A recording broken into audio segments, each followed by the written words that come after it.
Good afternoon, folks. This is Carl, your ticker guy, and I have a plea for you. Please pass this video along to everyone you know. This one 10-minute piece needs to go viral and be seen by as many people in America as possible within the next 24 hours. It is critical to the future of our country. If you are a member of the House or the Senate, or if you're just an ordinary American citizen, please head over to tickerforum.org, look in breaking news. You will find a topic there at the very top of the list where there is a one-page PDF link to it. A one-page PDF is a imploring entreaty to Congress to stop and think before they act. Public opinion is running anywhere from 100 to 1 to 300 to 1 against this bailout. It must not pass. Non-financial private debt in this country is $32.4 trillion. $14 trillion in household debt.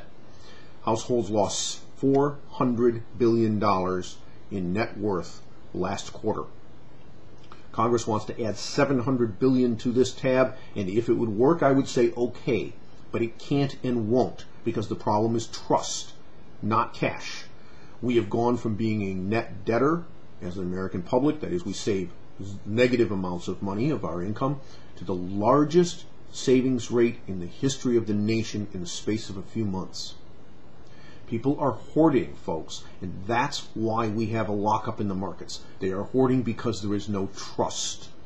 We started with three problems: balance sheet transparency, excessive leverage, and derivatives that are off exchange and nobody can figure out what the exposure is. Those are the three roots of the problem, and they need to be addressed. I have a document that addresses those things and gives us a resolution path forward. You can also find that on tickerforum.org in the same article where we have this one-page PDF posted.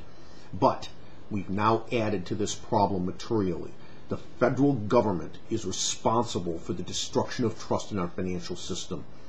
When Fannie and Freddie were taken out, the preferred stockholders were wiped out as well as the common equity.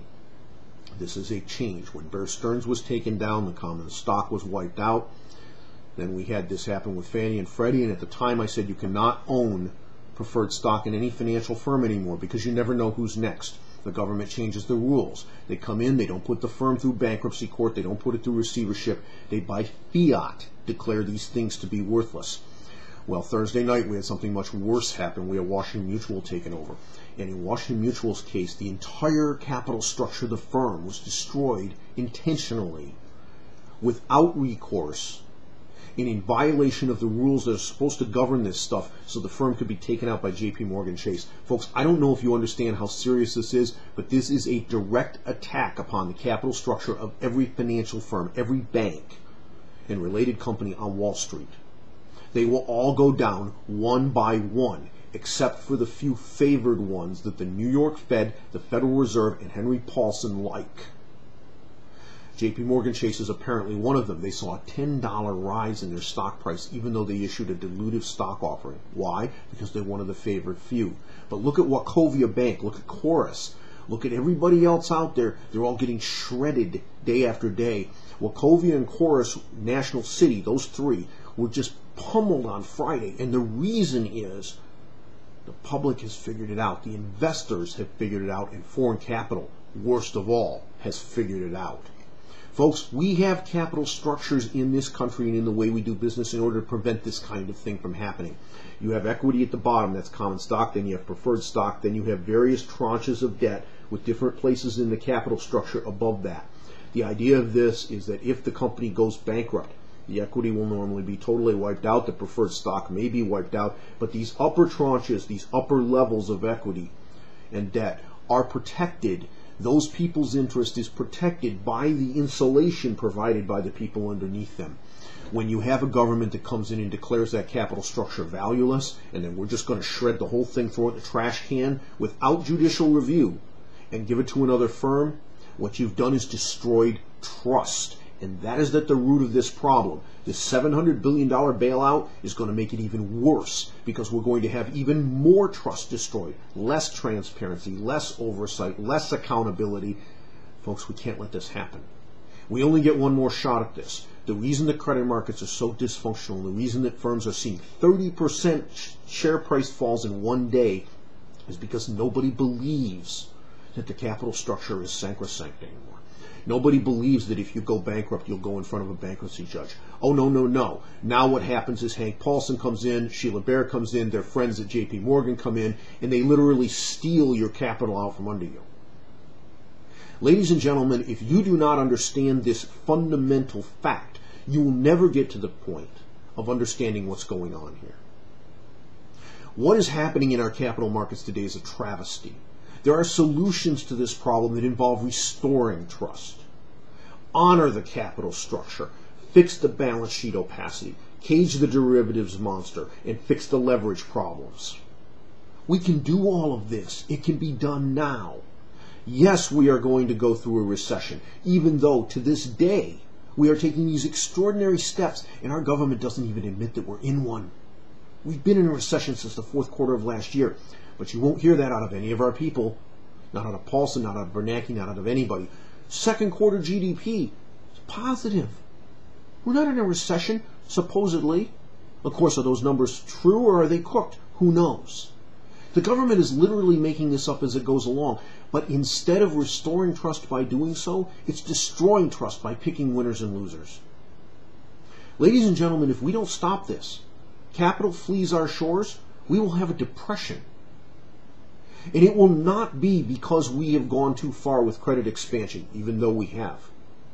It will not be because there was no solution and we didn't do enough. Oh, no, no, no. That depression, if it comes, ladies and gentlemen, will be a direct consequence of our government's actions over the last 18 months and continuing forward. If this bill is passed, there is a very high probability that you will see an economic dislocation in the coming months. You, the American citizen, are responsible for holding your government accountable and responsible for what it does. You are responsible for going to the polls in less than 2 months. 6 weeks from today, you will choose not only a president, but you will choose to send every one of your representatives back to Congress or not. You will choose to send 1/3 of the senators in this country back to Congress or you will not. If this bill passes, you must not.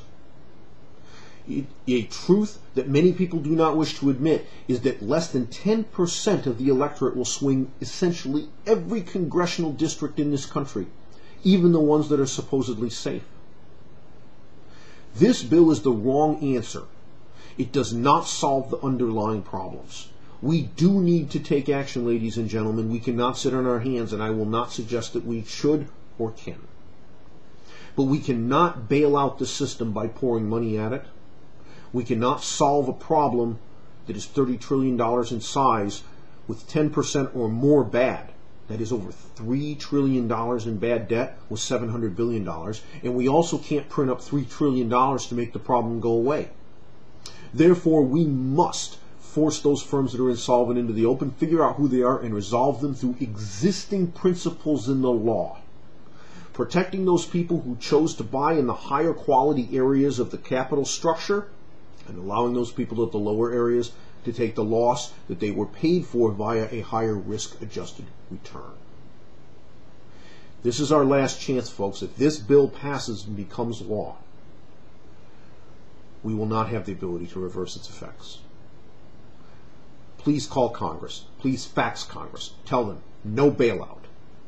Send them a copy of the letter. Talk to them. And for you in Congress, please step back and listen. 165 economists say this is a bad idea. The Weiss Research Institute says this is a bad idea. Dozens of other experts say this is a bad idea. And I say it's a bad idea. Make the right choice for America.